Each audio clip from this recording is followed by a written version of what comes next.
ഇപ്പോൾ കോവിഡ് അവലോകന യോഗത്തിന് ശേഷം മുഖ്യമന്ത്രിയുടെ വാർത്താ സമ്മേളനം ആരംഭിക്കാൻ പോവുകയാണ്. അതിന്റെ തത്സമയ സംപ്രേഷണത്തിലേക്ക് മുഖ്യമന്ത്രിയും ആരോഗ്യമന്ത്രിയും റവന്യൂ മന്ത്രി ഇ ചന്ദ്രശേഖരനും ചീഫ് സെക്രട്ടറി അടക്കമുള്ളവർ വാർത്താ സമ്മേളനത്തിനായി എത്തിച്ചേർന്നിരിക്കുന്നു. വാർത്താ സമ്മേളനം ആരംഭിക്കാൻ പോവുകയാണ്. ഇന്ന് നമ്മുടെ സംസ്ഥാനത്ത് 6 പേർക്കാണ് കോവിഡ് ബാധ സ്ഥിരീകരിച്ചത്. ഈ 6 പേരും കണ്ണൂർ ജില്ലയിൽ നിന്നുള്ളവരാണ്. അതിൽ 5 പേര് വിദേശത്ത് നിന്ന് വന്നവരാണ്.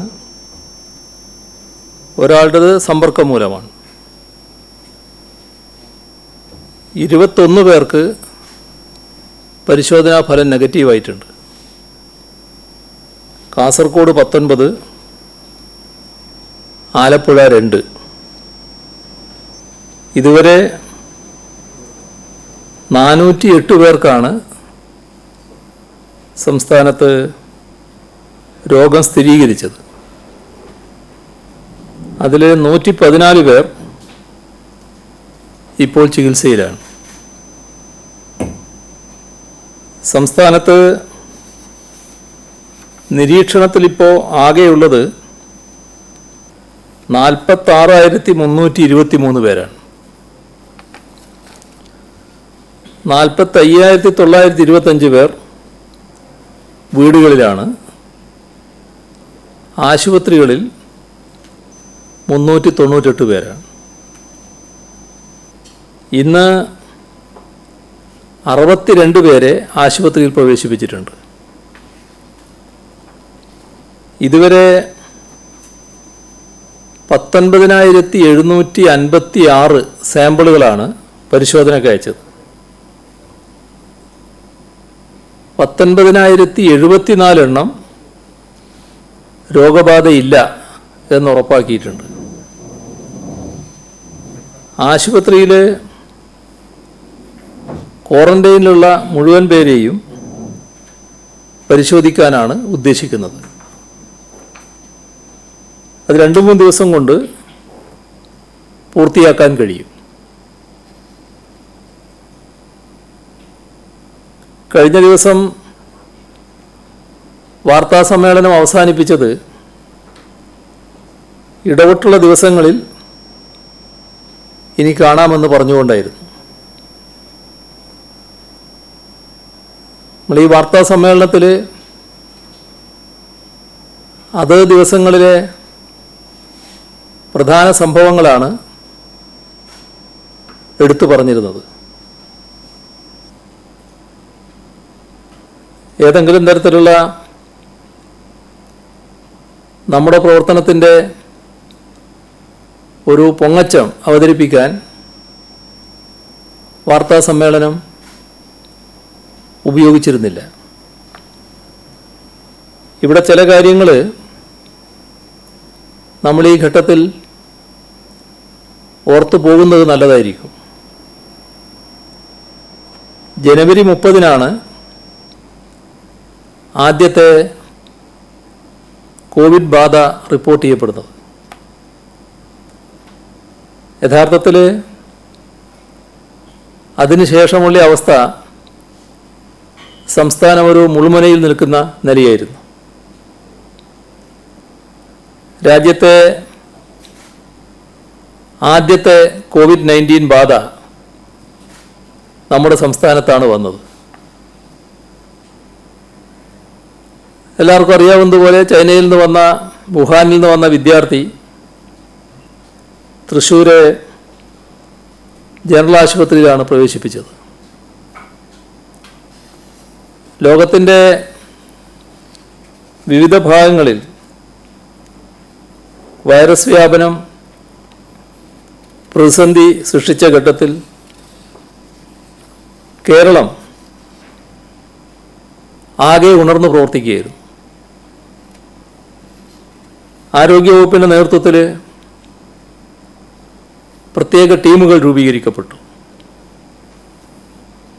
എല്ലാ ജില്ലകളിലും ഐസൊലേഷൻ സംവിധാനങ്ങൾ, രോഗലക്ഷണങ്ങളുള്ളവരെ പരിശോധിക്കാനുള്ള നിർദ്ദേശങ്ങൾ, ഫെബ്രുവരി 2 ആലപ്പുഴയിലും 3 കാസർകോട്ടും രോഗം റിപ്പോർട്ട് ചെയ്യപ്പെട്ടു. 3 പേരെയും ചികിത്സിച്ച് ഭേദപ്പെടുത്താൻ നമുക്ക് കഴിഞ്ഞു. കൂടുതൽ ആളുകളിലേക്ക് പടരാതെ ശ്രദ്ധിക്കാനും നമുക്ക് കഴിഞ്ഞു. അത് ഈ പ്രവർത്തനത്തിൻ്റെ ആദ്യഘട്ടമായിരുന്നു. ആദ്യഘട്ടത്തിലെ കോവിഡ്-19-നെതിരെയുള്ള പ്രതിരോധത്തിൻ്റെ വിജയം എന്ന് വേണമെങ്കിൽ പറയാം. പക്ഷേ ഫെബ്രുവരി 19 സംസ്ഥാനത്ത് വീണ്ടും രോഗബാധ റിപ്പോർട്ട് ചെയ്തു. വിദേശത്തു നിന്ന് വന്ന ഒരു കുടുംബത്തിലെ 5 പേർക്കാണ് രോഗബാധയുണ്ടായത്. എന്നാൽ അതിനു മുൻപ് തന്നെ സംസ്ഥാനത്തെ എല്ലാ വിമാനത്താവളങ്ങളിലും പരിശോധനാ സംവിധാനം ഏർപ്പെടുത്തിയിരുന്നു. യാത്രക്കാർക്ക് കൃത്യമായ നിർദ്ദേശങ്ങളും നൽകിയിരുന്നു. ഇതൊക്കെയായിട്ടും 5 പേർക്ക് രോഗബാധയുണ്ടായത് രണ്ടാം ഘട്ട വൈറസ് വ്യാപനത്തിൻ്റെ ഭീഷണിയാണ് നമുക്ക് മുന്നിൽ ഉയർത്തിയത്. സ്വാഭാവികമായും അതോടെ കൂടുതൽ സുരക്ഷാ ക്രമീകരണങ്ങൾ ഒരുക്കേണ്ടതായി വന്നു. സമ്പർക്കത്തിലേർപ്പെട്ടവർ, സഹയാത്രികർ, അവരെയെല്ലാം കണ്ടെത്തി പരിശോധനയ്ക്ക് വിധേയരാക്കി. ശാസ്ത്രീയമായ റൂട്ട് മാപ്പ് തയ്യാറാക്കി. വിമാനത്താവളങ്ങളിൽ പ്രാഥമിക പരിശോധന നിർബന്ധമാക്കി. വിമാനത്തിൽ വന്നിറങ്ങുന്നവരെ വീടുകളിലേക്കോ ആശുപത്രികളിലേക്കോ നിരീക്ഷണത്തിൽ കഴിയാൻ അയച്ചു. ചില നടപടികൾ ഈ ഘട്ടത്തിൽ സ്വീകരിക്കേണ്ടതായി വന്നു. സംസ്ഥാനത്തെ എല്ലാ വിദ്യാഭ്യാസ സ്ഥാപനങ്ങൾക്കും അവധി പ്രഖ്യാപിച്ചു. ആൾക്കൂട്ടങ്ങൾക്ക്, ഉത്സവങ്ങൾക്ക്, സാംസ്കാരിക രാഷ്ട്രീയ കൂടിച്ചേരലുകൾക്ക് എല്ലാം വിലക്ക് ഏർപ്പെടുത്തി. വിവാഹ പാർട്ടികൾ ഉൾപ്പെടെയുള്ള പൊതുവെ ആളുകൾ കൂടുന്ന എല്ലാ പരിപാടികളും ഒഴിവാക്കാൻ അഭ്യർത്ഥിച്ചു. പൊതുപരിപാടികളാകെ റദ്ദ് ചെയ്തു. സിനിമാ തിയേറ്ററുകൾ നിർത്തിവെച്ചു. ആരോഗ്യവകുപ്പും തദ്ദേശ ഭരണ സ്ഥാപനങ്ങളും ആശാവർക്കർമാരും സാമൂഹ്യ രാഷ്ട്രീയ പ്രസ്ഥാനങ്ങളുടെ പ്രവർത്തകരും സന്നദ്ധ സേവകരും സർക്കാർ സംവിധാനങ്ങളാകെയും ഒറ്റക്കെട്ടായി പ്രതിരോധത്തിന് രംഗത്തിറങ്ങി. ഒരു ഭേദചിന്തയുമില്ലാതെ ഒരു സംവിധാനമാകെ ഒറ്റ ലക്ഷ്യത്തിനു വേണ്ടി എണ്ണയിട്ട യന്ത്രം പോലെ പ്രവർത്തിക്കുന്ന അനുഭവമുണ്ടായി. വ്യക്തി ശുചീകരണം, അണുമുക്തമാകാനുള്ള സാനിറ്റൈസറുകളുടെ ഉപയോഗം, ശാരീരിക അകലം പാലിക്കൽ തുടങ്ങിയവ കർക്കശമായി സംസ്ഥാനത്ത് നടപ്പാക്കി. ലോക്ക്ഡൗൺ രാജ്യവ്യാപകമായി പ്രഖ്യാപിക്കുന്നതിന് മുൻപ് തന്നെ കേരളത്തിൽ അടച്ചിടൽ പ്രഖ്യാപിച്ചു. മാസ്കുകളുടെ ഉപയോഗം വ്യാപകമാക്കി. കുറഞ്ഞ ചെലവിൽ സാനിറ്റൈസറും മാസ്കും ഉൽപ്പാദിപ്പിച്ച് ജനങ്ങളിലെത്തിക്കാൻ തുടങ്ങി. വീടുകളിലിരുന്ന് ജോലി ചെയ്യുന്നവർക്ക് ആവശ്യമായ വർദ്ധിച്ച ഇൻ്റർനെറ്റ് സംവിധാനം ഉറപ്പാക്കി. പെട്ടെന്ന് സ്തംഭിച്ചുപോയ നാടിനെയും ജനജീവിതത്തെയും തിരികെ പിടിക്കാൻ 20,000 കോടി രൂപയുടെ സ്പെഷ്യൽ പാക്കേജ് സംസ്ഥാനം പ്രഖ്യാപിച്ചു. വിദേശങ്ങളിൽ നിന്ന് പ്രവാസികൾ തിരിച്ചെത്തുവാൻ കൊറോണ നെഗറ്റീവ് സർട്ടിഫിക്കറ്റ് വേണമെന്ന നിബന്ധനയ്ക്കെതിരെ സംസ്ഥാന നിയമസഭ ഏകകണ്ഠമായാണ് പ്രമേയം പാസാക്കിയത്. പഴുതടച്ചുള്ള ഇടപെടലുകളാണ് നാം നടത്തിയത്. ഇന്ത്യയിലെ രോഗികളുടെ എണ്ണത്തിൽ ഒന്നാമതായിരുന്നു നാം ആദ്യഘട്ടത്തിൽ, നമ്മുടെ സംസ്ഥാനം. ആദ്യം രോഗം റിപ്പോർട്ട് ചെയ്ത സംസ്ഥാനവും നമ്മുടേതാണ്. കേരളം കോവിഡിൻ്റെ നാട് എന്ന് പറഞ്ഞാണ് അയൽ സംസ്ഥാനം റോഡ് മണ്ണിട്ട് മൂടിയത്. ഫെബ്രുവരി 1 സംസ്ഥാനത്ത് നിരീക്ഷണത്തിലുണ്ടായിരുന്നവരുടെ എണ്ണം 1471. ആ ദിവസം ആശുപത്രിയിൽ പ്രവേശിപ്പിച്ചവരുടെ എണ്ണം 36. മാർച്ച് 26 ആയപ്പോൾ നിരീക്ഷണത്തിൽ കഴിയുന്നവരുടെ എണ്ണം 1,00,000 കവിഞ്ഞു. കൃത്യമായി പറഞ്ഞാൽ 1,01,285. അത് ഏപ്രിൽ 4 ആകുമ്പോൾ 1,71,355 വരെ എത്തി. ഏപ്രിൽ 4 പുതുതായി ആശുപത്രിയിൽ പ്രവേശിപ്പിച്ചത് 174 പേരെയാണ്. അന്ന് ആശുപത്രിയിൽ 734 പേരുണ്ടായിരുന്നു.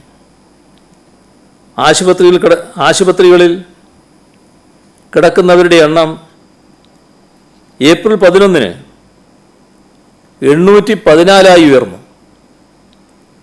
ആ ദിവസം ആശുപത്രിയിലെത്തിയവർ 126 ഒരു ദിവസം. കൈവിട്ടു പോകും എന്ന് കരുതിയ അവസ്ഥ ഒരു ഘട്ടത്തിലുണ്ടായി. ഒരു രോഗി ഒറ്റയടിക്ക് രോഗം പകർന്നു നൽകിയത് 23 പേർക്കാണ്. അയാളിൽ നിന്ന് പകർന്നവരിലൂടെ 12 പേർക്കും രോഗബാധയുണ്ടായി. അതൊരു ലക്ഷണമായെടുത്താൽ ഒരുപക്ഷെ കേരളം ഭയാനകമായൊരവസ്ഥയിലേക്ക് പോകുമായിരുന്നു. ഓരോ രോഗിയെയും കണ്ടെത്തുകയും അവർ സഞ്ചരിച്ച വഴികളിലൂടെ ചെന്ന് പകരാൻ സാധ്യതയുള്ളവരെ തെരഞ്ഞു പിടിക്കുകയും ഐസൊലേഷനിൽ ആക്കുകയും ചെയ്തു. ഇപ്പോൾ നമുക്ക് ആശ്വസിക്കാനും അഭിമാനിക്കാനുമുള്ള വകയുണ്ട്. നിരീക്ഷണത്തിലുള്ളവരുടെ എണ്ണം 1,71,355 നിന്ന് 46,323 കുറഞ്ഞിരിക്കുന്നു. കോവിഡ് ബാധിച്ച് മരിക്കുന്നവരുടെ ലോക ശരാശരി 5.75%. ഇന്ത്യയിലെ നില അത് 2.83%. കേരളത്തിലേത് 0.58%. ജനസംഖ്യാടിസ്ഥാനത്തിൽ ഏറ്റവും കൂടുതൽ COVID-19 പരിശോധനാ സംവിധാനമുള്ളത് നമ്മുടെ സംസ്ഥാനത്താണ്. കോവിഡ് ടെസ്റ്റിംഗ് കിയോസ്ക് രാജ്യത്താദ്യം സ്ഥാപിച്ചത് ഇവിടെയാണ്. രാജ്യത്ത് പ്ലാസ്മ തെറാപ്പി ആരംഭിക്കുന്നത് കേരളമാണ്. നമുക്കിപ്പോൾ 33 കോവിഡ് സ്പെഷ്യൽ ആശുപത്രികളുണ്ട്. 14 ജില്ലകളിൽ 38 കോവിഡ് സ്പെഷ്യൽ ആശുപത്രികൾ. കേരളമാണ് കോവിഡ് പശ്ചാത്തലത്തിൽ പകർച്ചവ്യാധി നിയമം നടപ്പാക്കിയ ആദ്യ സംസ്ഥാനം. സംസ്ഥാനത്ത് 1296 ആശുപത്രികളിലായി കോവിഡ് രോഗികളെ ചികിത്സിക്കുന്നതിന് 49,702 കിടക്കകൾ ഇപ്പോൾ സജ്ജമാക്കിയിട്ടുണ്ട്. ICUവിൽ 1369 രോഗികളെ ചികിത്സിക്കാം.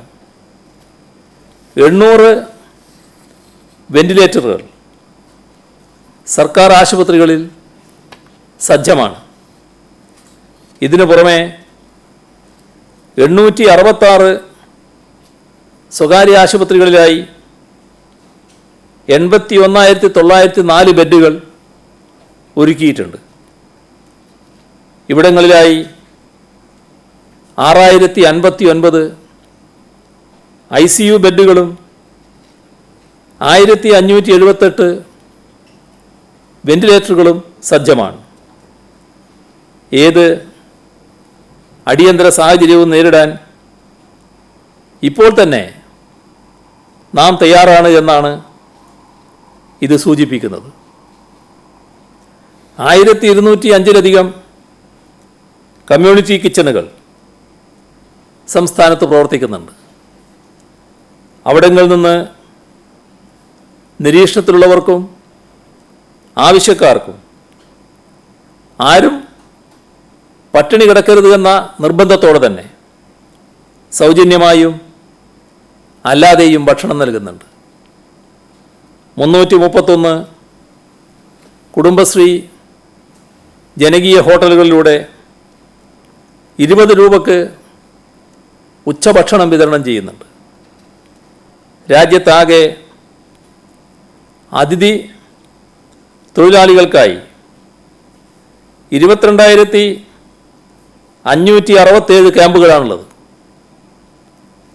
ഇതിൽ നമ്മുടെ സംസ്ഥാനത്ത് നോക്കിയാൽ ക്യാമ്പുകളുടെ എണ്ണം 1,19,902 ക്യാമ്പുകളാണ് എന്ന് കാണാൻ കഴിയും.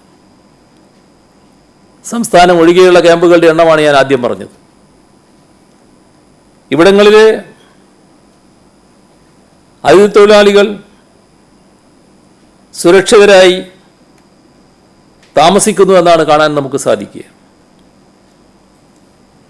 അഗതികൾ, തെരുവിലിറങ്ങുന്നവർ, ഇവർക്കെല്ലാം താമസവും ഭക്ഷണവും നൽകുന്നു. സർക്കാർ 3,685 പേരെയാണ് ഈ രീതിയിൽ പുനരധിവസിപ്പിച്ചത്. കേരളം കോവിഡ് പ്രതിരോധത്തിനായി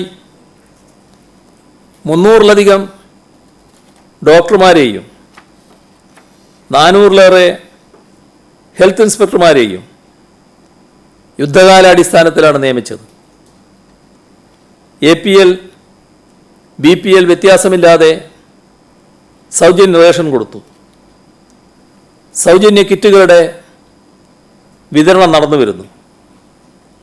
നമ്മുടെ ബ്രേക്ക് ദ ചെയിൻ ക്യാമ്പയിൻ വലിയ സ്വീകാര്യത നേടി. ക്യാൻസർ രോഗികൾക്ക് മരുന്നും ചികിത്സയും മുടങ്ങാതിരിക്കാൻ ചികിത്സാ സൗകര്യം ജില്ലാതലത്തിൽ കേരളം ഏർപ്പെടുത്തി. കേരളത്തിൻ്റെ ചികിത്സാ സംവിധാനങ്ങളുടെ മേന്മയും കരുത്തും ഇവിടെ നിന്ന് കോവിഡ് രോഗം ഭേദപ്പെട്ട് തിരിച്ചുപോയ 8 വിദേശികൾ മറയില്ലാതെ പറഞ്ഞിട്ടുണ്ട്.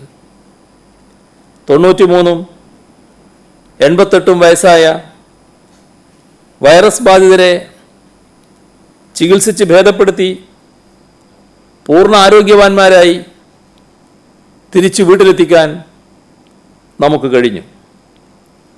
ലോകത്ത് ഏറ്റവും കുറഞ്ഞ മരണനിരക്കും ഏറ്റവും ഉയർന്ന രോഗമുക്തി നിരക്കും നമുക്ക് സാധ്യമായത് ഏതെങ്കിലും ഇന്ദ്രജാലം കൊണ്ടല്ല, നമ്മുടെയെല്ലാം കൂട്ടായ പ്രയത്നത്തിൻ്റെ ഫലമായാണ്. ഐക്യത്തിൻ്റെയും ഒരുമയുടെയും ഫലമായാണ്. അതുകൊണ്ടാണ് ലോകവ്യാപകമായി കേരളം അഭിനന്ദിക്കപ്പെടുന്നത്. ലോകപ്രശസ്തരായ മാധ്യമപ്രവർത്തകർ, മാധ്യമങ്ങൾ മുഖപ്രസംഗം എഴുതി, ഫീച്ചറുകൾ എഴുതി കേരളത്തിൻ്റെ മാതൃകയെക്കുറിച്ച് പറയുന്നത് ഈ അനുഭവം കൊണ്ടാണ്. കോൺഗ്രസ് നേതാവ് രാഹുൽ ഗാന്ധി ഉൾപ്പെടെ സംസ്ഥാനത്ത് നൽകിയ പ്രശംസ സ്വന്തം ജീവൻ പണയം വെച്ച് രോഗപ്രതിരോധത്തുള്ള ഓരോ ആരോഗ്യ പ്രവർത്തകനും പ്രവർത്തകർക്കുമുള്ളതാണ്.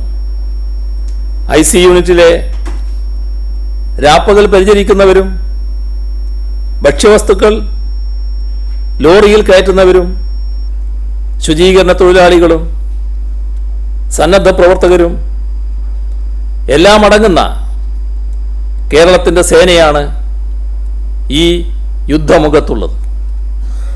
ഏത് പ്രതിസന്ധിയും മറികടക്കാൻ നമുക്ക് മറ്റൊന്നും തടസ്സമല്ല എന്നാണ് തെളിയിക്കപ്പെട്ടത്. അതിൻ്റെ ഫലമാണ് ഇപ്പോൾ നമുക്ക് ശ്വാസം വിടാമല്ലോ എന്ന തോന്നലിലേക്ക് നമ്മളെ എത്തിച്ചത്. എന്നാൽ ഇതങ്ങനെ ശ്വാസം വിടാനുള്ള സമയമല്ല എന്നതും ഇതോടൊപ്പം നാം തിരിച്ചറിയണം.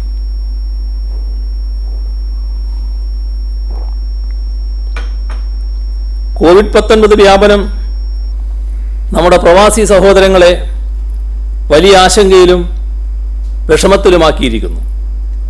അവരുടെ നാട്ടിലെ കുടുംബാംഗങ്ങളും ആശങ്കാകുലരാണ്. പ്രവാസികളിൽ വലിയ പങ്ക് ഗൾഫ് നാടുകളിലാണ്. ഏകദേശം 20 ലക്ഷം പേർ.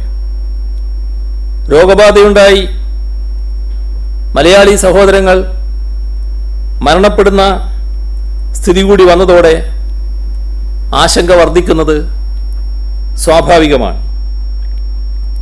ഗൾഫിൽ ജീവിക്കുന്ന മലയാളികളിൽ ബഹുഭൂരിഭാഗവും ചെറിയ വരുമാനക്കാരും പരിമിതമായ സൗകര്യങ്ങളിൽ കഴിഞ്ഞു വരുന്നവരുമാണ്. മഹാമാരി പറന്നു പിടിക്കുമ്പോൾ ഇത്തരക്കാരാണ് കൂടുതൽ പ്രയാസപ്പെടുന്നത്. ഇന്ത്യൻ എംബസികളുമായും മലയാളികളുടെ സംഘടനകളുമായും ബന്ധപ്പെട്ട് ഇവർക്ക് പരമാവധി സഹായവും പിന്തുണയും ലഭ്യമാക്കാനാണ് നോർക്കയിലൂടെ ശ്രമിക്കുന്നത്. വിവിധ കാരണങ്ങളാൽ എത്രയും പെട്ടെന്ന് നാട്ടിൽ തിരിച്ചെത്താൻ ആഗ്രഹിക്കുന്നവർ ധാരാളമുണ്ട്. സന്ദർശക വിസയിൽ പോയി അവിടെ കുടുങ്ങിപ്പോയവരുണ്ട്. അവർക്ക് നാട്ടിൽ തിരിച്ചെത്തണം. പലരും മക്കളെ കാണാൻ പോയി അവിടെ കുടുങ്ങിയിട്ടുണ്ട്. ചിലർ ബിസിനസ് ആവശ്യങ്ങൾക്ക്, ചിലർ അക്കാദമിക് ആവശ്യങ്ങൾക്ക് ചുരുങ്ങിയ കാലത്തെ വിസയിൽ പോയവരാണ്. അതുകൊണ്ടാണ് അടിയന്തരമായി തിരിച്ചു വരേണ്ടവരെ കൊണ്ടുവരുന്നതിന് പ്രത്യേക വിമാനം അയക്കണമെന്ന് സംസ്ഥാനം പ്രധാനമന്ത്രിയോട് ആവശ്യപ്പെട്ടത്. ഇവർക്ക് തിരിച്ചു വരാനുള്ള സൗകര്യം കേന്ദ്ര സർക്കാർ ഏർപ്പെടുത്തുകയാണെങ്കിൽ അവർ ഇവിടെ എത്തുമ്പോഴുള്ള മുഴുവൻ കാര്യങ്ങളും സംസ്ഥാന സർക്കാർ ഏറ്റെടുക്കും. ആരോഗ്യ മന്ത്രാലയത്തിൻ്റെ പ്രോട്ടോകോൾ കർശനമായി പാലിച്ചുകൊണ്ട് മുഴുവൻ പേരെയും പരിശോധിക്കാനും വിമാനത്താവളത്തിന് സമീപം തന്നെ ക്വാറന്റൈൻ ചെയ്യാനും രോഗമുണ്ടെന്ന് സംശയിക്കുന്നവരെ ആശുപത്രിയിലേക്ക് മാറ്റാനുമാണ് തയ്യാറാവുക. ഇതിനുള്ള പദ്ധതിക്ക് സർക്കാർ രൂപം നൽകിയിട്ടുണ്ട്. 2 ലക്ഷത്തിലേറെ പേരെ ക്വാറന്റൈൻ ചെയ്യാനുള്ള സംവിധാനം ഇപ്പോൾ തന്നെ നാം ഒരുക്കുകയാണ്. അതിലേറെ ആളുകൾ വന്നാൽ സ്വീകരിക്കാനും സുരക്ഷിതമായി പാർപ്പിക്കാനുമുള്ള പദ്ധതിയും നമുക്കുണ്ട്. കേന്ദ്ര സർക്കാർ പ്രത്യേക വിമാനം ഏർപ്പെടുത്തുകയാണെങ്കിൽ വിസിറ്റിംഗ് വിസയിൽ പോയവർക്കും പ്രായമായവർക്കും ഗർഭിണികൾക്കും കോവിഡ് അല്ലാത്ത മറ്റ് രോഗങ്ങൾക്ക് ചികിത്സ തേടുന്നവർക്കും മുൻഗണന നൽകേണ്ടി വരും. ഇവർ വിമാനത്താവളത്തിലെത്തിയാൽ ക്വാറന്റൈൻ മുതൽ വീട്ടിലെത്തിക്കുന്നതുവരെയുള്ള എല്ലാ കാര്യങ്ങളും സംസ്ഥാന സർക്കാരിൻ്റെ മേൽനോട്ടത്തിലും നിയന്ത്രണത്തിലും ചെയ്യേണ്ടതായിട്ടുണ്ട്.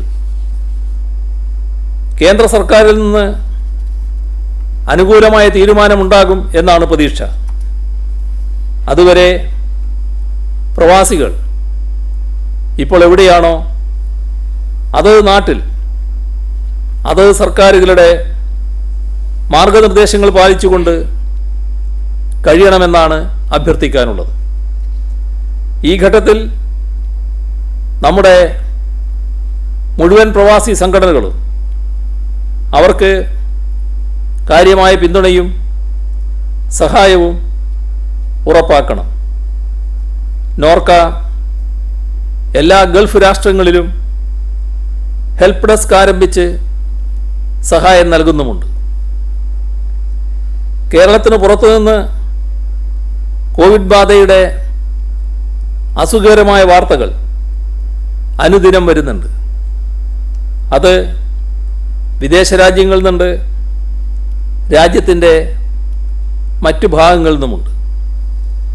ഡൽഹിയിലും മുംബൈയിലും മറ്റും മലയാളി നഴ്സുമാർ കൂട്ടത്തോടെ രോഗം ബാധിച്ച് വിഷമിക്കുന്നു. ചില സംസ്ഥാനങ്ങളിൽ രോഗബാധ അനിയന്ത്രിതമായി മാറുന്നു എന്ന് സംശയിക്കുന്നു. ലോക്ക്ഡൗൺ അവസാനിക്കുന്ന ഘട്ടം വന്നാൽ പ്രവാസി മലയാളികളിൽ പലരും ഇങ്ങോട്ടെത്തും. യാത്രാ സംവിധാനങ്ങൾ ആരംഭിച്ചാൽ വ്യത്യസ്ത മാർഗങ്ങളിലൂടെ ആളുകൾ വരും. അതുകൊണ്ട് തന്നെ വരാനിരിക്കുന്ന ദിവസങ്ങൾ നമുക്ക് വിശ്രമിക്കാനുള്ളതല്ല. ഓരോ നിമിഷവും അതീവ ജാഗ്രതയോടെ നിൽക്കാനുള്ളതാണ്. ഒരു നേരിയ അശ്രദ്ധ പോലും അപകടത്തിലേക്ക് നയിക്കും എന്ന തിരിച്ചറിവ് നമ്മുടെ സമൂഹത്തിനാകെ ഉണ്ടാവണം. കാസർഗോഡ് ജില്ലയുടെ അനുഭവം ഈ ഘട്ടത്തിൽ ഓർക്കുന്നത് നല്ലതാണ്. കാസർഗോഡ് ജില്ല ഒരു ഘട്ടത്തിൽ, ഇതിൻ്റെ ആദ്യഘട്ടത്തിൽ എങ്ങനെയായിരുന്നു എന്ന് നാം ഓർക്കണം. 2 മാസത്തിനെതിരെ 2 മാസമായി അല്ലെങ്കിൽ 2 മാസത്തിലേറെയായി കോവിഡിനെതിരെ പടപൊരുന്ന ജില്ലയാണത്. ഇപ്പോൾ ആശ്വാസത്തിൻ്റെ വക്കിലാണ് ആ ജില്ല. അവിടെ രോഗം സ്ഥിരീകരിച്ച 169 പേരിൽ 149 പേർ 142 പേർ രോഗമുക്തരായി കഴിഞ്ഞിട്ടുണ്ട്. ഇപ്പോൾ ചികിത്സയിലുള്ള ആരുടെയും നില ഗുരുതരമല്ല. മാർച്ച് 21 മുതൽ ജില്ല മുഴുവനായും അടച്ചിട്ടു. എന്നാൽ അതിനു മുൻപ് തന്നെ അവിടെ നിയന്ത്രണങ്ങൾ നടപ്പാക്കിയിരുന്നു. 144 പ്രഖ്യാപിച്ചു. കർക്കശമായ നിയന്ത്രണങ്ങൾ, പരിശോധന, ചികിത്സാ സംവിധാനം, ഇങ്ങനെയുള്ള വിവിധ നടപടികൾ സ്വീകരിച്ചു. എല്ലാ പ്രതിബന്ധങ്ങളെയും തരണം ചെയ്താണ് കാസർഗോഡിന് രാജ്യം അംഗീകരിക്കുന്ന മാതൃകയായി മാറാൻ കഴിഞ്ഞത്. കാസർഗോഡ് ഇപ്പോൾ 4754 പേരാണ് നിരീക്ഷണത്തിലുള്ളത്. ഇന്ന് 6 പേരെയാണ് നിരീക്ഷണത്തിനായി ആശുപത്രിയിൽ പ്രവേശിപ്പിച്ചത്. 27 പേരാണ് വൈറസ് ബാധയേറ്റ് ചികിത്സയിലുള്ള കാസർഗോഡ് ജില്ലക്കാർ. ഈ സംഖ്യ ഇത്രയും കുറച്ചു കൊണ്ടുവരാൻ കഴിഞ്ഞത് വലിയ വിജയം തന്നെയാണ്. കാസർഗോഡ് ജില്ലയിലുള്ള എല്ലാ ആബാലവൃദ്ധ ജനങ്ങളും ഈ കാര്യത്തിൽ നല്ല രീതിയിലാണ് സഹകരിച്ചത്. വലിയ തോതിൽ പ്രയാസങ്ങളും വിഷമങ്ങളും അനുഭവിക്കേണ്ടി വന്നിട്ടുണ്ട് എന്നറിയാം. അതെല്ലാം നാടിൻ്റെ പൊതുവായ നന്മയ്ക്ക് വേണ്ടിയായിരുന്നുവെന്ന് തിരിച്ചറിഞ്ഞുകൊണ്ട് ഇപ്പോൾ വന്നതിൽ, ഈ നില കൈവരിക്കാൻ കഴിഞ്ഞതിൽ ആശ്വസിച്ചുകൊണ്ട് തുടർന്ന് ഈ അനുഭവത്തിൽ ജാഗ്രത, കരുതൽ കൈവിടാതിരിക്കാൻ പ്രത്യേകം ശ്രദ്ധിക്കുക എന്നാണ് കാസർഗോഡുകാരോട് പ്രത്യേകമായി അഭ്യർത്ഥിക്കാനുള്ളത്. കണ്ണൂർ ജില്ലയിലെ 54 പേർക്ക് ഇപ്പോൾ രോഗബാധയുണ്ട്. അവിടെയും കടുത്ത നിയന്ത്രണങ്ങളിലേക്ക് സർക്കാർ പോവുകയാണ്. ഇത്രയെല്ലാം ഇവിടെ വിശദീകരിച്ചത് നാം ഇപ്പോൾ വളരെ സുരക്ഷിതമായ അവസ്ഥയിലാണ് എന്ന് ചിലരൊക്കെ ധരിച്ചതുകൊണ്ടാണ്. അങ്ങനെയല്ല അവസ്ഥ. നാം ഇപ്പോഴും നിതാന്ത ജാഗ്രതയും കണ്ണിമയ്ക്കാത്ത ശ്രദ്ധയും വേണ്ട സമയത്തിലൂടെ തന്നെയാണ് കടന്നു പോകുന്നത്. ലോക്ക്ഡൗണിൽ ചില ഇളവുകൾ പ്രഖ്യാപിച്ചതോടെ വാഹനങ്ങൾ ക്രമാതീതമായി നിരത്തിലെത്തിയിട്ടുണ്ട്. വല്ലാതെ തിരക്കുണ്ടായതായി പല കേന്ദ്രങ്ങളിൽ നിന്നും റിപ്പോർട്ട് വന്നു. ഇക്കാര്യത്തിൽ കാർക്കശ്യം വേണ്ടെടുത്ത് കാണിക്കാൻ തന്നെയാണ് തീരുമാനം. ലോക്ക്ഡൗൺ നിയന്ത്രണങ്ങളിൽ കേരളം ഇളവ് വരുത്തിയെന്ന വാദമുണ്ടായി. നാം പൊതുവിൽ കാര്യങ്ങൾ വിലയിരുത്തിയാണ് നിയന്ത്രണങ്ങൾ തുടരുക. സുരക്ഷാ മാനദണ്ഡങ്ങളിൽ വിട്ടുവീഴ്ച അനുവദിക്കില്ല. പബ്ലിക് ട്രാൻസ്പോർട്ടേഷൻ തൽക്കാലം ഉണ്ടാകില്ല. വ്യവസായ മാനേജ്മെൻറ്റുകൾക്ക് ആവശ്യത്തിന് ജോലിക്കാരെ എത്തിക്കാൻ സുരക്ഷാ മാനദണ്ഡം പാലിച്ച് പ്രത്യേക ബസ്സുകൾ അനുവദിക്കാൻ പറഞ്ഞിരുന്നു. ആ കാര്യം തെറ്റിദ്ധരിക്കപ്പെട്ടതാണ്. സർക്കാർ ഓഫീസുകളുടെ പ്രവർത്തനം സുഗമമാക്കാൻ അടുത്ത് താമസിക്കുന്നവർക്ക് സ്വന്തം വാഹനത്തിൽ യാത്ര ചെയ്യാൻ അനുമതി നൽകുന്നുണ്ട്. അത് അടുത്ത ജില്ലയിൽ നിന്നായാൽ പോലും അനുവദിക്കേണ്ടി വരും. കാർഷിക രംഗത്ത് കൃഷിയുമായി ബന്ധപ്പെട്ട എല്ലാ കാര്യങ്ങളും നിർവഹിക്കാൻ അനുമതി നൽകിയിട്ടുണ്ട്. ബാങ്കുകൾ റെഡ് സോൺ ജില്ലകളിലും എല്ലാ ജീവനക്കാരും ഹാജരാകണമെന്ന് ഉത്തരവിട്ടതായി കണ്ടു. ആവശ്യമായ ജീവനക്കാർ മാത്രം ഹാജരാകുന്ന രീതിയിൽ അത് ക്രമീകരിക്കാൻ ബാങ്കുകളോട് ആവശ്യപ്പെടും. ലോക്ക്ഡൗണിനിടയിൽ പൊന്നാനി ഹാർബറിൽ ഒരു മാസമായി 3 തൊഴിലാളികൾ ബോട്ടിൽ കുടുങ്ങിക്കിടക്കുന്നു എന്ന ഒരു കാര്യം ശ്രദ്ധയിൽപ്പെട്ടു. അതിൽ ഇടപെട്ട് ബോട്ടിൽ കഴിയുന്ന നില ഒഴിവാക്കണമെന്ന നിർദ്ദേശം നൽകിയിട്ടുണ്ട്. ലോക്ക്ഡൗണിനെ തുടർന്ന് ഭിന്നശേഷിക്കാരായ 50 കുട്ടികളും അവരുടെ കുടുംബവും മൈസൂരുവിൽ കുടുങ്ങിക്കിടക്കുന്നുണ്ട്. സ്പീച്ച് ആൻഡ് ഹിയർ ഇൻസ്റ്റിറ്റ്യൂട്ടിൽ തുടർ ചികിത്സക്കെത്തിയവരാണവർ. അവരുടെ കാര്യം പ്രത്യേകം പരിഗണിക്കും.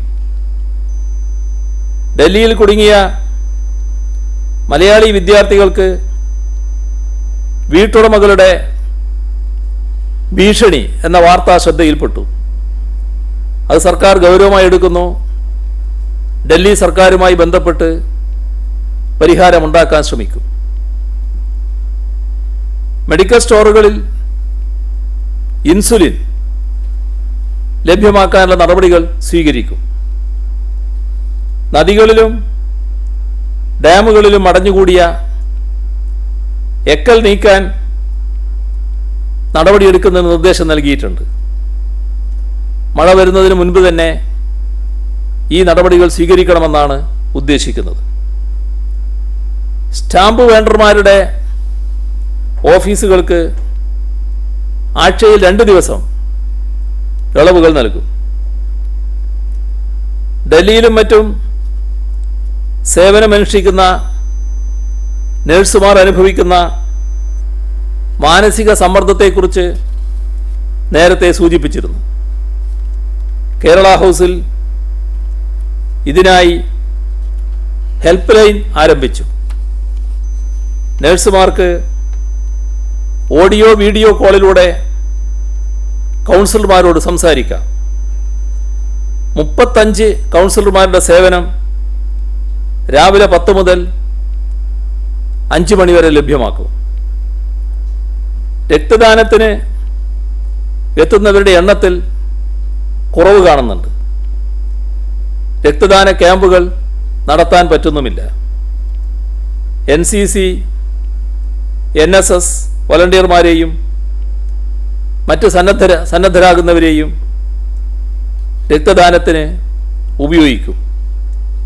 ബ്ലഡ് ബാങ്കുകളിൽ ആവശ്യത്തിന് രക്തമെത്തിക്കാനുള്ള നടപടികൾ സ്വീകരിക്കും. സംസ്ഥാനത്തെ പട്ടികജാതി വിഭാഗങ്ങൾക്ക് വേണ്ട സൗകര്യങ്ങൾ ഒരുക്കിയിട്ടുണ്ട്. ഏതെങ്കിലും കോളനിയിൽ പ്രശ്നമുണ്ടെങ്കിൽ അത് പ്രത്യേകമായി തന്നെ പരിശോധിക്കും. കേരളത്തിന് പുറത്തുനിന്ന് ഇവിടേക്ക് കടന്നു വരാനുള്ള റോഡുകൾ അടച്ചിരിക്കുകയാണ്. പക്ഷേ മറ്റു പല വഴികളും ഊടുവഴികളും ഉണ്ടാകാം. അത്തരം വഴികൾ വാട്സാപ്പിലൂടെയും മറ്റും കൈമാറി ആളുകൾ വരുന്നുവെന്ന വിവരമുണ്ട്. കഴിഞ്ഞ ദിവസം അത്തരത്തിൽ 4 പേർ എത്തിയ വിവരം കിട്ടി. ഇത്തരം കാട്ടുപാതകളും ഇടവഴികളും മറ്റും പരിശോധിച്ച് ആളുകളുടെ സംസ്ഥാനാന്തര യാത്ര തടയാനുള്ള സംവിധാനമുണ്ടാക്കും. പരിശോധനകളില്ലാതെ ഇങ്ങനെ ആര് വരുന്നതും അപകടകരമാണ്. വാഹന പരിശോധന ശക്തമായി തുടരാനാണ് തീരുമാനം. ഹോട്ട്സ്പോട്ടുകളിൽ കുറച്ചുകൂടി തീവ്രമാകും. ഈ ഘട്ടത്തിൽ ചരക്ക് ഗതാഗതം പ്രധാനമാണ്. അത് തടസ്സപ്പെടുത്തുന്ന ഒരു ഇടപെടലും അനുവദിക്കില്ല. കയറ്റിറക്കം സംബന്ധിച്ച തർക്കങ്ങളും ഇല്ലാതിരിക്കാൻ പ്രത്യേകം ശ്രദ്ധിക്കേണ്ടതാണ്. ആരാധനാലയങ്ങളിൽ ആൾക്കൂട്ടമുണ്ടാകാൻ പാടില്ല എന്ന് ആവർത്തിച്ച് പറയുകയാണ്. ഇത് കർക്കശമായി പാലിക്കാൻ എല്ലാ ആരാധനാലയങ്ങളും തയ്യാറായിട്ടുണ്ട്. അതിനെല്ലാവരെയും അഭിനന്ദിക്കുന്നതോടൊപ്പം തുടർന്നും അതേ നില സ്വീകരിക്കണമെന്ന് അഭ്യർത്ഥിക്കുകയാണ്. മത്സ്യലേലം സംബന്ധിച്ച തർക്കങ്ങൾക്ക് നിറം നൽകാനുള്ള ചില ശ്രമങ്ങൾ അത് ശ്രദ്ധിക്കേണ്ടതായിട്ടുണ്ട്. അപകടകരമായ അത്തരം രീതികൾ മുളയിലെ നുള്ളിക്കളയുന്ന രീതിയിൽ ഇടപെടാനാവണം. സംസ്ഥാനത്താകെ മത്സ്യലേലം സംബന്ധിച്ച് പൊതുവായൊരു നിലപാടെടുത്തിട്ടുണ്ട്. ആ പൊതു നിലപാടിൽ നിൽക്കാൻ എല്ലാവരും സന്നദ്ധരാകണമെന്ന അഭ്യർത്ഥനയാണ് പൊതുവെ മുന്നോട്ട് വെക്കാനുള്ളത്. ബാർബർ ഷാപ്പുകൾ ആഴ്ചയിൽ 1-2 ദിവസം തുറക്കുന്നതിന് ഉദ്ദേശിച്ചിരുന്നു. എന്നാൽ അതുമായി ബന്ധപ്പെട്ട്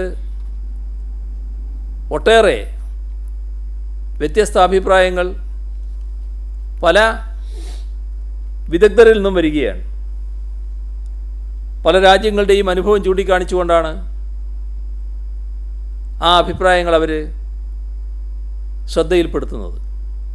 അപ്പോൾ അതെല്ലാം സംബന്ധിച്ച് വിശദമായൊരു പരിശോധന ആവശ്യമാണ് എന്നാണ് കാണുന്നത്. അതുകൊണ്ട് തന്നെ ഇനിയൊരു അറിയിപ്പുണ്ടാകുന്നതുവരെ സംസ്ഥാനത്ത് ബാർബർ ഷാപ്പുകൾ തുറക്കാൻ അനുവദിക്കില്ല. കോവിഡ്-19 ഭീഷണി പെട്ടെന്ന് ഒഴിഞ്ഞു പോകുമെന്ന് നമുക്ക് കരുതാനാവില്ല. അതുകൊണ്ട് തന്നെ രോഗപ്രതിരോധത്തിനാവശ്യമായ പുതിയ ശീലങ്ങൾ നമുക്ക് വളർത്തിയെടുക്കാനാവണം. സ്വാഭാവികമായും അത് കുട്ടികളിൽ തന്നെ ആരംഭിക്കാനുമാവണം. ഇപ്പോൾ നേരത്തെ ഞാൻ പറഞ്ഞ ബാർബർ ഷാപ്പിൻ്റെ ഉപയോഗം, അതിൽ ഒരേ ഉപകരണങ്ങൾ വ്യത്യസ്ത ആളുകൾക്ക് ഉപയോഗിക്കും. ടവല് ചിലപ്പോൾ ഒന്നിലധികം ആളുകൾക്ക് ഉപയോഗിച്ചു എന്ന് വരും. ഇത്തരത്തിലുള്ള അനാരോഗ്യകരമായ ശീലങ്ങൾ ഉപേക്ഷിച്ച് ആരോഗ്യകരമായ ശീലത്തിലേക്ക് എത്താൻ നമുക്ക് സാധിക്കണം.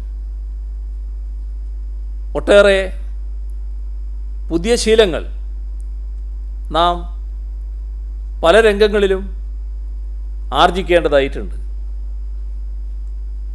ഇപ്പോൾ കുട്ടികൾക്കുള്ള പ്രതിരോധ കുത്തിവയ്പ്പ് ആരംഭിച്ചിട്ടുണ്ട്. സ്വകാര്യ ആശുപത്രികളെയും ഇതിന് പ്രയോജനപ്പെടുത്തുന്നു. പ്ലാസ്മ തെറാപ്പിയുടെ ട്രയൽ തുടങ്ങുന്നതിനുള്ള പ്രാരംഭ നടപടികൾ പൂർത്തിയായിട്ടുണ്ട്. ICMR-ൻ്റെയും ഡ്രഗ് കൺട്രോളർ ഓഫ് ഇന്ത്യയുടെയും അനുമതിക്ക് കാത്തിരിക്കുകയാണ്. രോഗവിമുക്തി നേടിയവരുടെ രക്തത്തിൽ നിന്ന് വേർതിരിച്ചെടുക്കുന്ന പ്ലാസ്മയിൽ വൈറസിനെതിരെയുള്ള പ്രതിപദാർത്ഥങ്ങൾ, ആൻറ്റിബോഡി ഉണ്ടാകും. ഇത് നൽകി ചികിത്സ നടത്തുന്നത് രോഗം സുഖപ്പെടുത്താൻ സഹായകമാകും എന്ന ശാസ്ത്രീയ നിഗമനമാണ് പ്ലാസ്മ തെറാപ്പിയുടെ അടിസ്ഥാനം. സംസ്ഥാനത്തിന് PPE കിറ്റുകളും റാപ്പിഡ് ടെസ്റ്റ് കിറ്റും ആൻറ്റിബോഡിക്ക് ആവശ്യമായത്, അതേപോലെ N95 മാസ്കും കേന്ദ്ര സർക്കാരിൽ നിന്ന് കിട്ടിയിട്ടുണ്ട്. ബൈക്ക് അപകടത്തിൽ വർക്കലയിൽ ഒറ്റൂരിൽ മാതൃകാ കർഷകനും കാർഷിക മേഖലയിലെ വിവിധ പ്രവർത്തനങ്ങളിൽ സജീവ സാന്നിധ്യവുമായിരുന്ന എസ് ശ്രീകുമാറിന് മസ്തിഷ്ക മരണം സംഭവിച്ചു. അദ്ദേഹത്തിൻ്റെ അവയവങ്ങൾ ദാനം ചെയ്തു. ഈ ദുരന്തകാലത്തും മൃതസഞ്ജീവനി വഴി അവയവദാനത്തിന് സന്നദ്ധമായ കുടുംബത്തിൻ്റെ മഹാമനസ്കതയെ അംഗീകരിക്കുകയും അവരുടെ ദുഃഖത്തിൽ പങ്കുചേരുകയും ചെയ്യുന്നു. ഞാൻ നേരത്തെ പറഞ്ഞതിൽ സാരമായൊരു തിരുത്തുണ്ട്. അതിഥി തൊഴിലാളികൾ കേരളത്തിൽ 3,52,515 പേരാണുള്ളത്. അവർക്കായുള്ള ക്യാമ്പുകൾ 19,902 ക്യാമ്പുകളാണ്. ഒരു സന്തോഷ വാർത്ത ഇതിനിടയ്ക്കുള്ളത്, നമ്മുടെ ഇൻസ്റ്റിറ്റ്യൂട്ട് ഓഫ് അഡ്വാൻസ്ഡ് വൈറോളജിക്ക് ഗ്ലോബൽ വൈറസ് നെറ്റ്വർക്കിൽ അംഗത്വം ലഭിച്ചിരിക്കുകയാണ് ഇന്ന്. കേരള ശാസ്ത്ര സാങ്കേതിക പരിസ്ഥിതി കൗൺസിലിൻ്റെ ലൈഫ് സയൻസ് പാർക്കിൽ പ്രവർത്തിക്കുന്ന സ്ഥാപനം ലോക വൈറോളജി നെറ്റ്വർക്കിൽ അംഗത്വം ലഭിക്കുന്ന ഇന്ത്യയിലെ ആദ്യത്തെ സ്ഥാപനമാണ്. ഇതുവഴി ലോക നെറ്റ്വർക്കിൻ്റെ 29 രാജ്യങ്ങളിലെ 45 കേന്ദ്രങ്ങളിലുള്ള ഗവേഷകരുമായി രോഗനിർണയം, ഗവേഷണം തുടങ്ങിയ കാര്യങ്ങളിൽ ആശയവിനിമയം നടത്താൻ കേരളത്തിന് അവസരം ലഭിക്കും. നേരിട്ട് അഭിനന്ദനം അറിയിച്ച ഒരു ഡോക്ടറെ, ഒരു സംഘത്തിൻ്റെ അഭിമാനകരമായ വിജയത്തെ നിങ്ങളിലൂടെ ഒന്നുകൂടി അഭിനന്ദിക്കേണ്ടതുണ്ട് എന്നാണ് തോന്നുന്നത്. അത് കോട്ടയം മെഡിക്കൽ കോളേജിൽ ഹൃദയശസ്ത്രക്രിയ വിജയപ്രദമായി നടത്തിയ ഡോക്ടർ ജയകുമാറിനും സംഘത്തിനുമുള്ള അഭിനന്ദനമാണ്. ഇവിടെ CMDRFിലേക്ക് വലിയ തോതിലുള്ള സഹായം വരുന്നുണ്ട്. അതിനു പുറമേയുള്ള സഹായവും നമ്മുടെ സംസ്ഥാനത്തിന് ലഭിച്ചുകൊണ്ടിരിക്കുന്നുണ്ട്. ഇപ്പോൾ Mahindra and Mahindra limited 2000 covid protection ഷീൽഡുകൾ സഹായമായി നൽകുമെന്ന് അറിയിച്ചിട്ടുണ്ട്. കേരളത്തിൻ്റെ കോവിഡ് പ്രതിരോധ പ്രവർത്തനങ്ങളെ മഹീന്ദ്ര ഗ്രൂപ്പ് ചെയർമാൻ ആനന്ദ് മഹീന്ദ്ര അഭിനന്ദിച്ചു. രാങ്കോ സിമൻസ് ലിമിറ്റഡ് കോവിഡ് പ്രതിരോധ പ്രവർത്തനങ്ങൾക്കായി മെഡിക്കൽ ഉപകരണങ്ങൾ സംഭാവന നൽകിയിട്ടുണ്ട്. 48,31,681 രൂപയുടെ ഉപകരണങ്ങളാണ് രാംകോ സിമൻസ് സംസ്ഥാനത്തിന് കൈമാറിയത്. കോവിഡ് ചികിത്സാ രംഗത്ത് പ്രവർത്തിക്കുന്ന ആരോഗ്യ പ്രവർത്തകർക്കായി 500 PPE കിറ്റുകൾ കൈമാറുമെന്ന് മാധ്യമം ദിനപത്രം CEO PM Salih, editor O Abdurahiman എന്നിവർ അറിയിച്ചിട്ടുണ്ട്. കോവിഡ് പ്രതിരോധത്തിന് സംസ്ഥാന സർക്കാർ നടത്തുന്ന പ്രവർത്തനങ്ങൾ അഭിനന്ദനാർഹമാണെന്നും സ്ഥാപനത്തിൻ്റെ പൂർണ്ണ പിന്തുണയും സഹകരണവും ഉണ്ടാകുമെന്നും അവർ അറിയിച്ചിട്ടുണ്ട്. ദുരിതാശ്വാസ നിധിയിൽ റിലയൻസ് ഇൻഡസ്ട്രീസും ഫൗണ്ടേഷനും 5 കോടി രൂപ സംഭാവനയായി നൽകിയിട്ടുണ്ട്. മുകേഷ് അംബാനിയും ഭാര്യ നീത അംബാനിയും ചേർന്നാണ് തുക കൈമാറിയത്. കോവിഡ് പ്രതിരോധത്തിൽ കേരളത്തിനൊപ്പമുണ്ടെന്ന് അവർ അറിയിക്കുകയും ചെയ്തു. സംസ്ഥാനത്തെ സഹകരണ സംഘങ്ങൾ 112,79,00,000 രൂപ. സഹകരണ വകുപ്പ് മുഖാന്തരം 94,71,00,000 രൂപ. നേരിട്ട് 18,08,00,000 രൂപ. കേരള സംസ്ഥാന വനിതാ വികസന കോർപ്പറേഷൻ 1 കോടി രൂപ.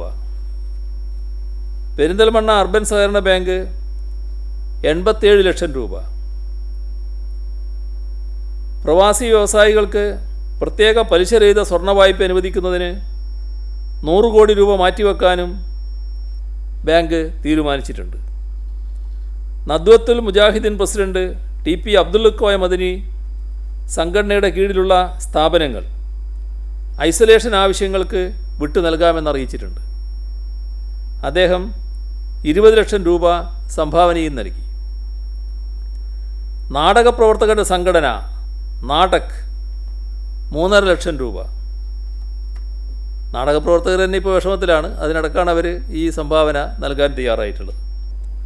കേരള കർഷക സംഘം സംസ്ഥാന കമ്മിറ്റി 5 ലക്ഷം രൂപ. KMCC മുൻ പ്രസിഡന്റ് CPA ബാബഹാജി 10 ലക്ഷം രൂപ. KSRTC പെൻഷനേഴ്സ് ഓർഗനൈസേഷൻ 10 ലക്ഷം രൂപ. ഇത്തരത്തിലുള്ള സഹായങ്ങളും ഈ ഘട്ടത്തിൽ ലഭിച്ചിട്ടുണ്ട്.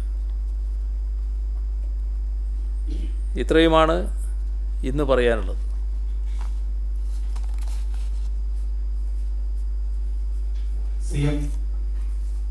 കേരളം നേടിയിട്ടുള്ള കോവിഡ് പ്രതിരോധ പ്രവർത്തനത്തിൽ നേടിയിട്ടുള്ള വലിയ മുന്നേറ്റം ഇന്ദ്രജാലമല്ല, ഇത് ഒരുമയുടെയും കൂട്ടായ പരിശ്രമത്തിന്റെയും ഫലമാണെന്ന് താങ്കൾ പറഞ്ഞു. പക്ഷേ ഈ അടുത്തിടെ ഉണ്ടായ വിവാദങ്ങൾ ആ ശോഭ കെടുത്തിയിട്ടുണ്ടോ? നമ്മളിപ്പോൾ വൈറസിനെതിരെ പോരാടിക്കൊണ്ടിരിക്കുകയാണല്ലോ.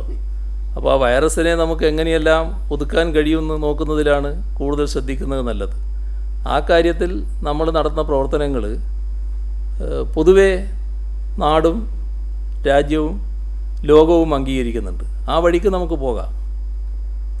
വിവാദങ്ങളിൽ കുറെ കൂടി വ്യക്തത വരണ്ടേ? ഇതുമായി ബന്ധപ്പെട്ട് അങ്ങ് പറഞ്ഞു IT സെക്രട്ടറി വിശദീകരിക്കുന്നു, എല്ലാ മാധ്യമങ്ങളും IT സെക്രട്ടറി വിശദീകരിച്ചു. എന്റെ ബോധ്യത്തിന്റെ അടിസ്ഥാനത്തിലാണ് കരാർ ഒപ്പിട്ടത്. ഒരു അത്യാഹിത ഘട്ടത്തിൽ അങ്ങനെ വേണമെങ്കിൽ പറയാം. ശരിക്കും അങ്ങ് അറിഞ്ഞിട്ടുണ്ടായിരുന്നു, അങ്ങയുടെ അനുമതി ഉണ്ടായിരുന്നു.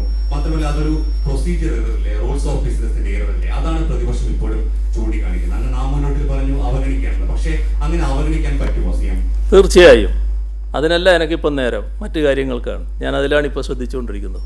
അല്ല, ഈ CM നമ്മുടെ സ്പ്രിംഗ്ലറുമായി ബന്ധപ്പെട്ട ആരോപണം ഉന്നയിച്ചവരിൽ പ്രധാനി PT തോമസ് ആയിരുന്നു. അപ്പോൾ അദ്ദേഹം ഇപ്പോൾ അങ്ങയുടെ കുടുംബാംഗങ്ങളെ പോലും ഇതിലേക്ക് വലിച്ചടിച്ചുകൊണ്ടുള്ള ചില ആക്ഷേപങ്ങൾ മുന്നേറ്റിട്ടുണ്ട്. അപ്പോൾ ഇക്കാര്യത്തിൽ അങ്ങയുടെ ഒരു മറുപടി എന്താണ്? കാരണം ഇത് നിരന്തരം ഇങ്ങനെ വരികയാണ്, അത് അവർ ഉന്നയിക്കുന്നു, ആവർത്തിച്ചുകൊണ്ടിരിക്കുന്നു. അപ്പോൾ അതിനകത്ത് എന്താണ് പ്രതികരണം?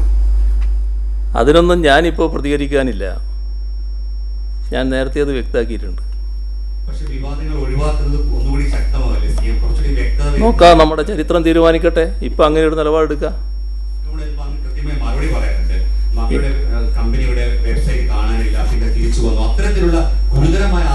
ഓ, ഭയങ്കര ഗുരുതരല്ലേ, ഭയങ്കര ഗുരുതരായത്. ഇതെല്ലാം എല്ലാവർക്കും മനസ്സിലാകും കേട്ടോ, ഇമാതിരിയുള്ള കാര്യങ്ങളുമായിട്ടൊക്കെ പുറപ്പെടുന്നത്. അതിനൊന്നും ഞാനിപ്പോൾ ഒന്നും പറയാൻ പോകുന്നില്ല. അതെന്തോ വലിയ ആനക്കാര്യമാണ് എന്ന മട്ടിൽ അവതരിപ്പിക്കാൻ നോക്കണ്ട. എല്ലാവർക്കും അത് മനസ്സിലാവും. സ്പ്രിംഗ്ലറിന്റെ കരാറുമായി ബന്ധപ്പെട്ട് ഈ പാർട്ടിയുടെ പോളിറ്റ് ബ്യൂറോയ്ക്ക് അങ്ങ് എന്തെങ്കിലും, അല്ലെങ്കിൽ സർക്കാരിൽ നിന്ന് എന്ന നിലയിൽ എന്തെങ്കിലും വിശദീകരണം കൊടുത്തിട്ടുണ്ടോ? അത് തള്ളിയെന്ന് പറഞ്ഞൊരു പ്രമുഖ പത്രത്തിൽ വാർത്തയുണ്ട്. അപ്പോൾ സാധാരണ പാർട്ടി കാര്യങ്ങൾ പറയുന്ന അത് പല നുണ വാർത്തകളും നിങ്ങളിൽ ചിലർ മെനയുന്നുണ്ട് എന്ന് എനിക്കറിയാം. നിങ്ങളെ കൂട്ടത്തിൽ ചിലർ പണ്ട് തന്നെ നുണ വാർത്തകൾ മെനയാൻ വളരെ മിടുക്കരാണ്. എനിക്കിപ്പോൾ ഓർമ്മ വരുന്നൊരു കാര്യം, ഇതേ നഗരത്തിൽ ഇവിടെ ഒരു കേന്ദ്രത്തിൽ ഇരുന്നു കൊണ്ട് ഒരു കാലത്ത് തയ്യാറാക്കിയൊരു വാർത്തയുണ്ടായിരുന്നു. ഞാൻ അന്ന് ഈ കസേരയിലല്ല, വേറെ കസേരയിലാണെന്ന് മാത്രം. അന്നൊരു സേവ് എന്ന പേരിൽ തുടങ്ങിയൊരു കാര്യം ഉണ്ടായിരുന്നില്ലേ, ബാക്കി ഞാനിപ്പോൾ പറയുന്നില്ല. അന്ന് കുറച്ച് ആളുകൾ കൂടി, ആകെ 4-5 പേരാണ്, അവർ കൂടിയായിരുന്നു ഇത് തയ്യാറാക്കിയത്. എന്നിട്ട് അതിൻ്റെ മേലെ എന്തെല്ലാം വിവാദങ്ങൾ നാട്ടിൽ ഉയർന്നു വന്നിരുന്നു, ഏതെല്ലാം തരത്തിൽ കാര്യങ്ങൾ ഉയർത്താൻ വേണ്ടി നോക്കിയിരുന്നു. കുറേ നാൾ കഴിഞ്ഞപ്പോൾ ഇതിൽപ്പെട്ട ഒരാൾ തന്നെ, ഇപ്പം നിങ്ങൾക്കറിയാലോ ചില ശീലങ്ങൾ, ആ ശീലങ്ങളോടുകൂടി ഇരിക്കുമ്പോൾ പറയാണ്, അതൊക്കെ ഞങ്ങൾ ഉണ്ടാക്കിയല്ലേ, ഞങ്ങളൊക്കെ ആയിരുന്നില്ലേ അത് ഉണ്ടാക്കിയത് എന്ന്. ഇതൊക്കെ ചരിത്രത്തിൻ്റെ ഭാഗമാണ് കേട്ടോ. ആ ചരിത്രമൊക്കെ നമുക്ക് എല്ലാവർക്കും അറിയാവുന്നതാണ്. ഇതെല്ലാം കണ്ടും അതെല്ലാം പിന്നെ നേരിട്ടും കടന്നാണ് ഞാൻ ഇവിടെ വന്നിരിക്കുന്നത്. അപ്പം നിങ്ങൾ ഈ പുതിയ രീതികൾ കണ്ടിട്ട് അതിൻ്റെ ഭാഗമായിട്ട് വല്ലാതെ വേവലാതിപ്പെടുന്ന ഒരാളായിട്ട് എന്നെ നിങ്ങൾ കാണണ്ട. അല്ല, CM അങ്ങനെ പറഞ്ഞിട്ടല്ല. ഈ സേഫ് CPM ഫോറമൊക്കെ പഴയ കഥയാണെങ്കിലും ചരിത്രം ഇപ്പോൾ പറയുന്ന അവർ ഉന്നയിക്കുന്ന ആക്ഷേപം പാർട്ടി സെക്രട്ടറിയായ പിണറായി വിജയനെതിരെയല്ല, മുഖ്യമന്ത്രിക്കെതിരെയാണ്. അതുകൊണ്ടാണ് ഇങ്ങനെ ഒരു ചോദ്യം ഉന്നയിക്കപ്പെടുന്നത്. അതുകൊണ്ട് തന്നെയാണ് ഞാൻ പറയുന്നത് അതിനല്ല എനിക്കിപ്പോൾ നേരമൊന്നും. അങ്ങനെയുള്ള ആളുകൾ ഉന്നയിക്കുന്ന കാര്യങ്ങൾക്ക് മറുപടി പറഞ്ഞ് സമയം കളയാനല്ല ഞാൻ നിൽക്കുന്നത്. എനിക്ക് വേറെ ജോലിയുണ്ട്, ആ ജോലിയാണ് ഞാൻ ചെയ്തുകൊണ്ടിരിക്കുന്നത്. താങ്കളിപ്പോ ഈ സേവ് CPM ഫോറത്തിന്റെ കാര്യം ഇപ്പൊ പറഞ്ഞത്, ഇപ്പൊ വരുന്ന ആരോപണങ്ങൾക്ക് അത്ര ഒരു സ്വഭാവം ഉണ്ടെന്നാണോ? ഇപ്പൊ പറയുന്ന ആരോപണങ്ങൾക്ക് വേറൊരു സ്വഭാവമുണ്ട്. ഞാൻ അത് പറഞ്ഞത് അന്ന് ചിലർ കൂടി തയ്യാറാക്കിയ ഒരു നുണക്കഥയായിരുന്നു.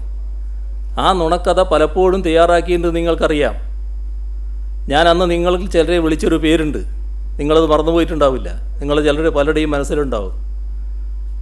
അതെല്ലാം പഴയ കാലമാണ്. അതിൻ്റെ ഭാഗമായിട്ട് എന്തെല്ലാം നടന്നിരുന്നു നമുക്കറിയാം. അതിൻ്റെ ചില അംശങ്ങൾ ഇപ്പോൾ കാണാൻ സാധിക്കും. അതിപ്പോൾ നിങ്ങൾ മാത്രമായിരിക്കില്ല, മറ്റു ചിലർ കൂടി ഉണ്ടാകും. അത്ര മാത്രമേ അതിനുള്ളൂ. അപ്പോൾ ഒരു കാര്യം കൂടെ, അതായത് ഇത്തരം ആരോപണങ്ങൾ ഒന്നിനു പുറകെ വരുമ്പോൾ CM അതിന്റെ നിജസ്ഥിതി പറഞ്ഞ് ഒഴിവാക്കുന്നതല്ലേ നല്ലത്? എന്ത് നിജസ്ഥിതി പറയാൻ? നിജസ്ഥിതി പറയാൻ എന്തെങ്കിലും ഉണ്ടാവണ്ടേ? ശുദ്ധമായ നുണ ഒരു കൂട്ടർ കെട്ടിച്ചമച്ച് ഉണ്ടാക്കുമ്പോൾ അതിന് ഞാനെന്ത് നിജസ്ഥിതി പറയാനാണ്? ആ തെളിവ് വരട്ടെ. നിങ്ങളെന്തിനാ വേവലാതിപ്പെടുന്നത്? എനിക്കില്ലാത്ത വേവലാതി എന്തിനാണ് നിങ്ങൾക്ക്? എന്താ തെളിവുള്ളതെന്ന് വെച്ചാൽ കൊണ്ടുവരട്ടെ. ആർക്കാണ് അതിന് തടസ്സം? നിങ്ങൾ പറയൂ, ഉന്നയിച്ചവരോട് പറയൂ. ഹോട്ട്സ്പോട്ട് ജില്ലകളിലെ സർക്കാർ ഉദ്യോഗസ്ഥർ, അത് നല്ല കാര്യം. അങ്ങനെ വരും, ആ വഴിക്ക് വാ. ജില്ലകളിൽ ജോലി ചെയ്യുന്ന അടുത്ത ജില്ലകളിൽ ജോലി ചെയ്യുന്ന ഹോട്ട്സ്പോട്ട് ജില്ലകളിലെ സർക്കാർ ഉദ്യോഗസ്ഥർ, അവർക്ക് പോകാൻ തടസ്സമുണ്ടോ? ഞാൻ നേരത്തെ പറഞ്ഞു അവർക്ക് സ്വന്തം വാഹനങ്ങളിൽ വരുന്നതിന് തടസ്സം ഉണ്ടാവില്ല. മറ്റു വാഹനങ്ങൾക്ക് വിഷമം ഉണ്ടാവുമല്ലോ. ഇപ്പോൾ അങ്ങനെ വരുന്നതിന് തടസ്സം ഉണ്ടാവില്ല. പ്രശ്നമില്ല. നിങ്ങൾ ഈ നിർമ്മാണ പ്രവർത്തനങ്ങൾ അനുവദിച്ചിട്ടുണ്ട്. ക്വാറികളുടെ പ്രവർത്തനത്തിനെ കുറിച്ചൊന്നും പറഞ്ഞിട്ടില്ല. അത് ക്വാറികളുടെ പ്രവർത്തനത്തെക്കുറിച്ച് ഇപ്പോൾ തീരുമാനിച്ചിട്ടില്ല. അത് പിന്നെ നമ്മളെല്ലാ കാര്യങ്ങളും ഇപ്പോൾ തീരുമാനിക്കുകയല്ലോ. പിന്നെ വിളവുകൾ ഓരോ ഘട്ടം കഴിയും തോറുമാണല്ലോ വരിക. ഓറഞ്ച്, ബി, ഗ്രീൻ സോണുകളുള്ള ജില്ലകളിൽ റെസ്റ്റോറന്റുകളിൽ ഇരുന്ന് ഭക്ഷണം കഴിക്കാനുള്ള സൗകര്യം അത് നാളെ മുതൽ ഉണ്ടാകുമോ, അതിലെന്തെങ്കിലും മാറ്റം നമ്മൾ വരുത്തുന്നു? റെസ്റ്റോറൻറ്റുകൾ ഇപ്പോൾ അങ്ങനെ തുറന്ന് പ്രവർത്തിക്കുക എന്നുള്ളത് നമ്മൾ ഉദ്ദേശിക്കുന്നില്ല. റെസ്റ്റോറൻറ്റുകളിൽ നിന്ന് വീടുകളിലേക്കുള്ള ഭക്ഷണം കൊടുക്കലാണ് ഉദ്ദേശിക്കുന്നത്. അത് അവർക്ക് പിന്നെ എത്തിക്കുന്നതിനുള്ള സൗകര്യങ്ങൾ ഉണ്ടാക്കാം. അതാണ് ഇപ്പോൾ ഉദ്ദേശിക്കുന്നത്. നമ്മൾ ഈ പ്രഖ്യാപിച്ച ഇളവുകളുടെ കാര്യത്തിൽ കേന്ദ്രം എന്തെങ്കിലും വ്യത്യസ്ത അഭിപ്രായം പറഞ്ഞിട്ടുണ്ടോ? കാരണം ഇന്ന് അത്തരത്തിൽ വാർത്തകളുണ്ട്.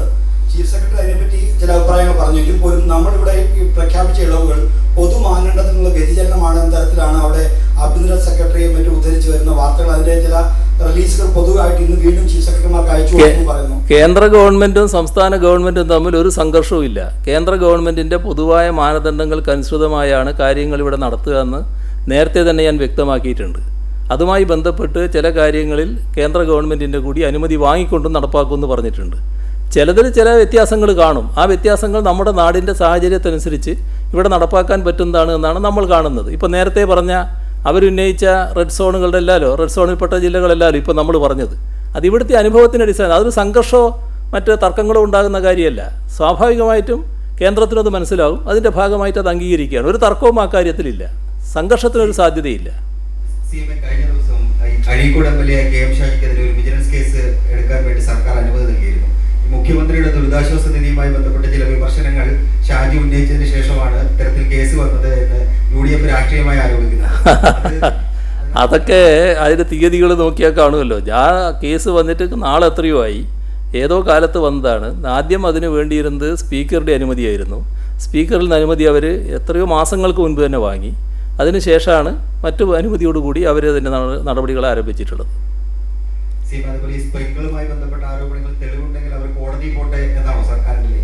അത് അവർക്ക് ഞാൻ ഉപദേശിച്ചു കൊടുക്കേണ്ട കാര്യമില്ലല്ലോ. നേരത്തെ പറഞ്ഞതിൽ കുറച്ചുകൂടി ഒരു വ്യക്തത വരുത്താൻ വേണ്ടി ഒന്ന് ചോദിക്കുകയാണ്. അതായത് താങ്കൾ സൂചിപ്പിച്ചതുപോലെ ഇതിൽ IT സെക്രട്ടറിയുമായി ബന്ധപ്പെട്ട് വരുന്ന വിവാദങ്ങളിൽ മറുപടി പറയാൻ ഇപ്പോൾ അദ്ദേഹം പറഞ്ഞ മറുപടിക്ക് അപ്പുറത്തേക്കൊന്നും ഇല്ല എന്ന് പറയുമ്പോഴും സ്പ്രിംഗ്ലറും ഫൈസറും തമ്മിലുള്ള ഒരു ബന്ധം ഇപ്പോൾ പുറത്തു വന്നിട്ടുണ്ട്. അത്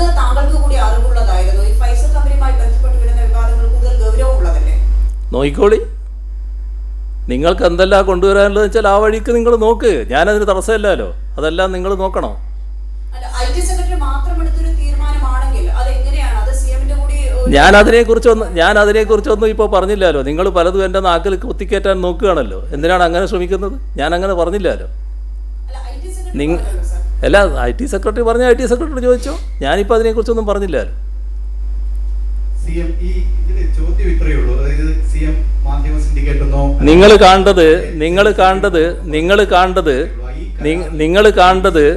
നിങ്ങൾ നേരായ വഴിക്ക് ചിന്തിക്കാൻ ശ്രമിക്കണം.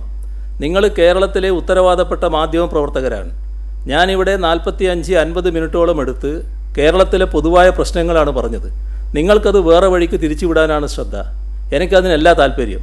നിങ്ങളെല്ലാവരെയും കുറിച്ചല്ല ഞാൻ പറയുന്നത്. നിങ്ങളിൽ ചിലർക്ക് ആ വഴിക്കല്ല നിങ്ങൾ സഞ്ചരിക്കേണ്ടത്. നിങ്ങൾ ആദ്യം തന്നെ ആ വഴിക്കാണ് പോയത്. പക്ഷേ പിന്നെ നിങ്ങൾ നേരായ വഴിക്ക് വന്നു. പിന്നെ വീണ്ടും നിങ്ങൾ പഴയ നിലയിലേക്ക് പോകാനാണ് നോക്കുന്നത്. നമുക്കിത് 7 മണിക്ക് അവസാനിപ്പിക്കണം. ഇനി നിങ്ങളെ ചോദ്യം തടയാൻ വേണ്ടി അവസാനിപ്പിക്കുകയാണെന്ന് കരുതണ്ട. ഇപ്പോൾ 7 മണിയായി. ഇപ്പോൾ അവസാനിപ്പിക്കാം. നാളെ നമുക്ക് കാണാം. ശരി.